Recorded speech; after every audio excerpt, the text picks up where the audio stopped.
and aesthetics. Unfortunately, the real ethos or the philosophy behind yoga has actually been very much lost. And when we think about yoga, we can often think about just getting on the yoga mat and doing a bunch of stretches, and what's so cool about that. And to be honest, when I first started, I was, very much in my journey, it was like, get to the gym, get fit, sweat, burn it out, da-da-da-da-da. And why would you just go into a room and stretch? Like, why would you bother doing that? You're not even breaking a sweat.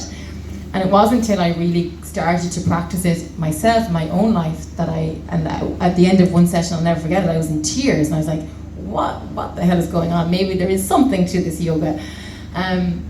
And it was from that I really took a deep dive into it, and I'm now studying yoga psychology. And why I love yoga is it's based on, I'm not going to go into a big long spiel about it, but it's based on your 5 sheets or 5 layers, and they're called the Koshas.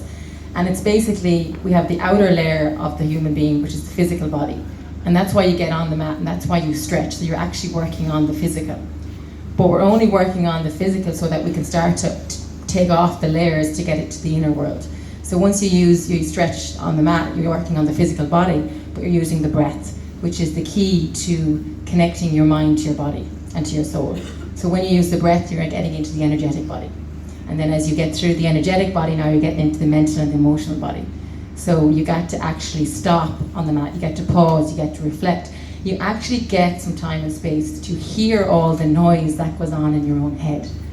Because so many times we are being pulled and dragged in so many directions, and we're so much clued into everybody else's world, and we're scrolling on Instagram and everybody else's life, and we're listening to everybody else's what I should do, and this is where I should be going. And often we get lost and we don't hear our own voice, and we get overwhelmed and we just don't know what to do. And because there's so much noise going on, we don't actually get the time to actually stop, to pause, to reflect, so that we can actually start to work through those layers. And as we get through the mental and the emotion layer, you're getting into the wisdom, you're getting to listen to your own gut intuitive messages, your own voice. What is the calling in your soul? What do you love to do? Are you living a life that's in alignment with your dreams, your desires, your passions? As Jerry says, we have 900 months. What do you want to do with those 900 months? It's not a dress rehearsal. And then with yoga, as you finish with your shavasana, which is like your meditation, you're trying to drop into the final layer, which is that space of peace or inner calm.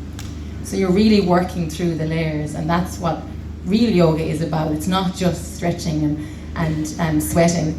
And while that's important, it's looking at what's going on in my mind, what's going on in my body, but also what's going on in my heart and what's going on in my soul. And it's giving yourself the time and the space to actually breathe, to pause, to reflect, so that when you get off the mat, even though all your problems might still be there, the external world hasn't changed, but what might have changed is your reaction or your response to it. So then when you have a challenging time, when you breathe and you pause and you reflect, you just kind of tap into an inner strength or an inner resilience that maybe you didn't realize that was there.